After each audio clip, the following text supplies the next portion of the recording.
here's my final prediction for the Conor McGregor versus Dustin Poirier fight. Obviously, they're going to fight Sunday morning, 3 a.m. in the morning, UK time. So my final prediction for that particular fight is that I think Dustin Poirier is going to win. The reason why I think Dustin Poirier is going to win is because I think Dustin Poirier has more ways of beating Conor McGregor than Conor McGregor has ways of beating Dustin Poirier. McGregor, almost in a sense, like compared to like, if you could compare him to like Mike Tyson, he does have like a Mike Tyson-esque vibe about him in the sense that when Mike Tyson was in his career, I'm not talking about when he was in his prime, but after his loss to Buster Douglas and also his losses to Evander Holyfield, there's a narrative that if you can last the first 6 rounds against Tyson, you actually have a massive exponential chance of beating him, because he all of his juice is in the first 3 rounds. That's when he really puts it on you. And then after that, he significantly slows down. And from that point on, he fights in bursts. He doesn't just continuously come at you the way he does in the first 3-4 rounds. And in a way, it's the same with McGregor. McGregor just doesn't have the stamina to go like 5-6 rounds the way a Nate Diaz does, or the way other fighters like a Tony Ferguson does, or these fighters that seem to they're slow starters, but towards the end of the fight, that's when they start to blossom and they start to put it on you and get you into jiu-jitsu holds, and that's when they start to win fights. Or even a Colby Covington, in a sense. McGregor's one of them dudes that in the first 3 rounds, the first 2 rounds is when he's at his most dangerous, and that's where most of his stoppages are, in the first 2 rounds. So Dustin Poirier is a whole nother animal, though. This is a guy that's been very consistent. In the last 5 years, I think McGregor's fought 3 times, and Dustin Poirier's fought 9 to 10 times already. So in my opinion, he's got the stamina to go all them rounds. On top of that, McGregor has got some known weaknesses that Dustin Poirier obviously has lost in the past before, but the weaknesses that McGregor has, for example, what I just mentioned before about his poor stamina in the later rounds. Also, he's got a vulnerability to leg kicks and calf kicks, which Dustin Poirier's used very effectively in his fight against McGregor. On top of that, he's been submitted 3 times. And one of the underrated aspects of Dustin Poirier's game is his submission game. I mean, this is a guy, when he fought Khabib, he almost got him into a submission hold. People forget that about the Khabib fight. Khabib versus Poirier fight. Poirier came the closest to almost submitting Khabib. There was a time when he got around his back and he almost got him into a chokehold. And obviously Khabib got out of it, won the fight, but it's a testimony to his submission game that he's able to do that. So it wouldn't surprise me if Dustin Poirier submitted Conor McGregor in the later rounds. Obviously, Conor McGregor's probably thinking that Dustin Poirier is just going to do the same old thing, which is prepare for calf kicks. So he's probably worked on his game in terms of like knowing how to check a calf kick and change his stance up a bit. One thing he might not have prepared for is that Dustin Poirier might be able to submit him. That's one element of his game that's underrated.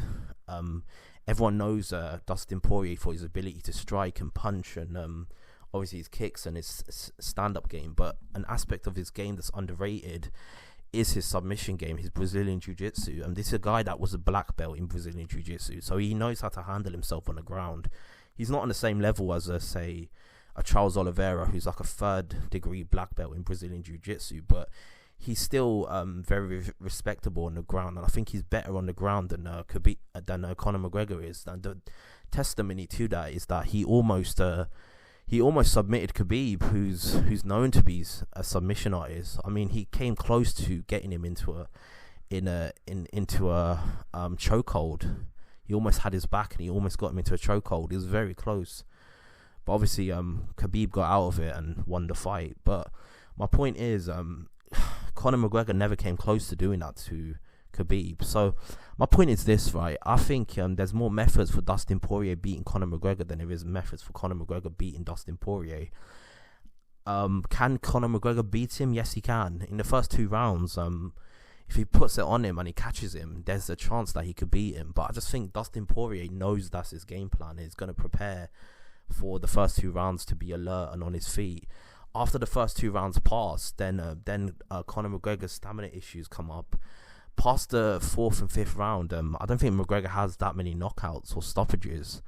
So if you can get past the first 2-3 rounds, almost like Mike Tyson, if you can survive the first 6 rounds, the next 6 rounds is a lot easier for you, and you've got a chance of beating him. I mean, he's got a 50% chance of beating him if you get past the first 6 rounds.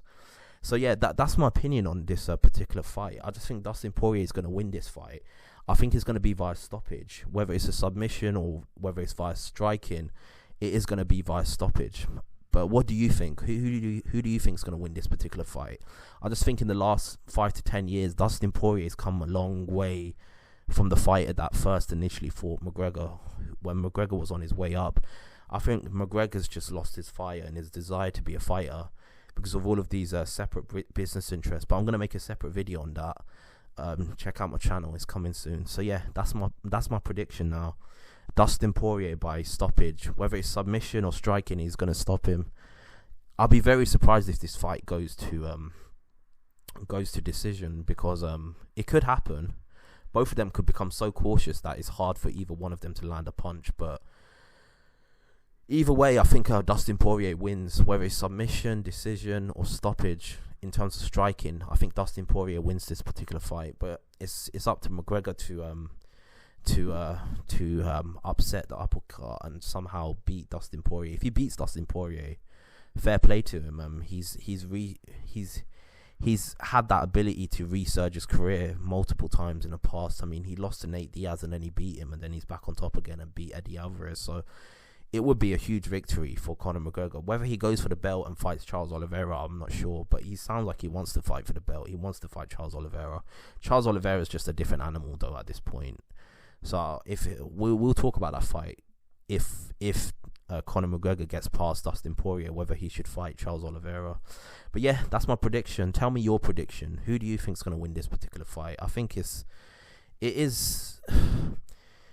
At one point, it wasn't even that intriguing of a fight, because the first fight, Conor McGregor obviously easily beat him. So the fact that they had the second fight is a testimony to how far Dustin Poirier has come. He's put himself in a position where he's given such a good account of how much he's improved since that first fight that Conor McGregor had to fight him again. And the fact that he fought him again and lost, it makes the third fight more exciting. So yeah, that's my prediction. I think Dustin Poirier is going to win via decision, whether it's submission or it's a stoppage. He's going to win via he's just definitely going to win this particular fight. So yeah, that's what I think. Tell me what you think below. Like and subscribe. I got a lot more content coming your way. Peace out.